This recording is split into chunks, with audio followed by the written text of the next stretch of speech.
Well, listen, I'm not going to keep y'all here too long. I know we've had a wonderful, wonderful night.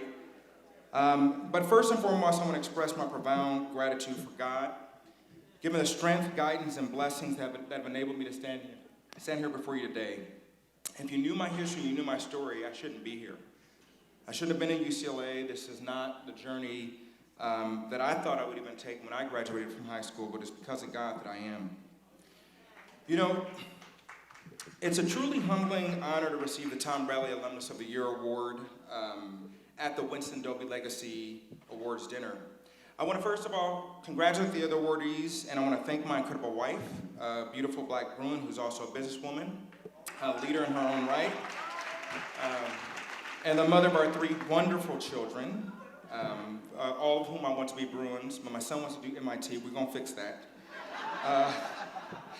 I want to thank my former team at SJLI and our alumni for being here to support me tonight, as well as my colleagues at LA County, including Judge Armstead, who's also a Bruin and the director of the Justice Care Opportunities Department, and so many other LA County folk. I want to lift up the board members and staff at both the UCLA Alumni Association and the UCLA Black Alumni Association for your incredible work, and I want to thank my family, friends, and colleagues for being here to help raise money for the next generation and to celebrate Black excellence. Again, I want to thank those black Bruins who have to mentor me and work so hard to get so many of us here. We all applauded for Benny because we know that work, right? We've been touched by Benny in his life, and others like Mandla and Simone and Bobby and Yolanda Gorman, Peter Taylor, Van Scott, Kelvin, Levant, Masai Mentors, and so many more. You know, I was walking around earlier trying to think of what I was feeling, and what it felt like being here was being amongst family. And I say that because of not only what it feels like to me, but what it means to be a part of family, which means that we share a deep bond of love, we support and connect with each other, we are there with each other through ups and downs in life, we offer comfort, encouragement, and support, and understanding.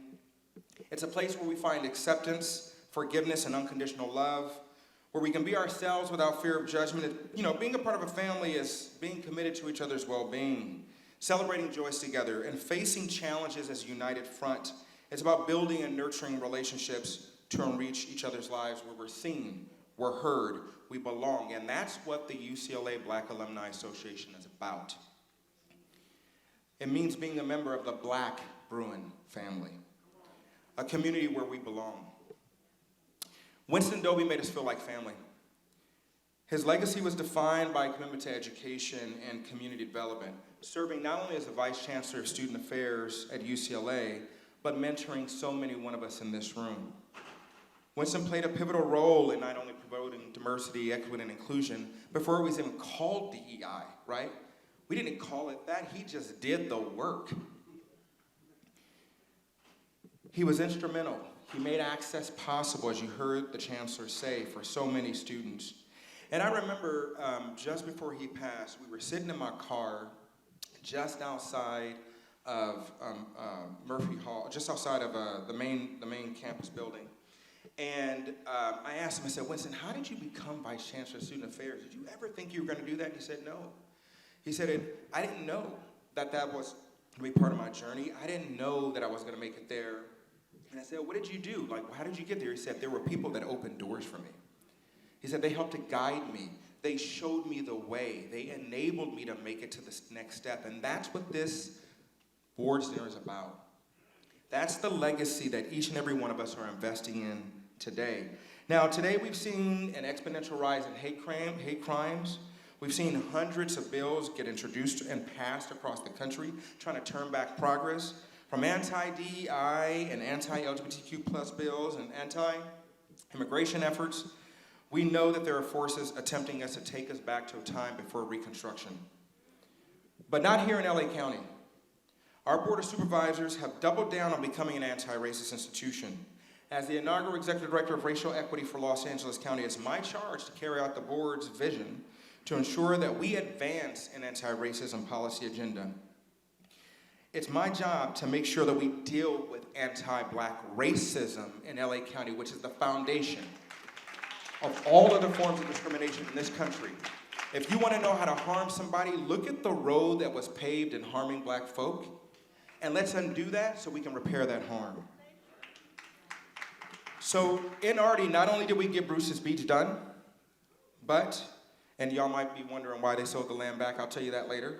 But there's some laws we got to change. When we transferred that land to them, they ended up having to have a huge tax bill, right? So think about this. We're talking about reparations. If we're going to really, truly get reparations, we got to change that federal tax law, because they're going to tax the crap out of us. We got to fix that, right, Camila? Yes? Right? Because it's harm. Harm was done to us. You don't get charges on insurance payments, do you? In tort law, you should be able to defend yourself and get that money and go do what you need to do. So I say all that to say, we still got work to do. And as Tom Bradley said, we got to turn to the LA of tomorrow. Because Tom Bradley broke barriers, united a diverse city, and inspired efforts for racial equity and social progress. Tom Bradley did the work. And for those of you who know me from my Inglewood days, you know that I will not rest until we can all rest. As Audre Lorde once said, when I dare to be powerful, to use my strength in the service of my vision, then it becomes less and less important whether I'm afraid. Until the fight is won, while that may or may not be in our lifetimes, we must work tirelessly to ensure that every single lever we have builds upon Dr. Doby's and Mayor Tom Bradley's legacy. So we gather here tonight to celebrate their legacy. Let us be reminded of the profound impact that they've had in their commitment to justice and set a pathway forward for hope. But just remember that embracing this work as a Black Bruin means embodying that spirit of excellence, embodying that spirit of empowerment and advocacy, the ones that define their legacy and now ours. In every stride we take, every barrier we break, every injustice we challenge, we honor the legacy of those who came before us and paved the way for a brighter, more equitable tomorrow. Thank you all so much tonight. Thank you for this honor. Thank you, UBA, and stay blessed.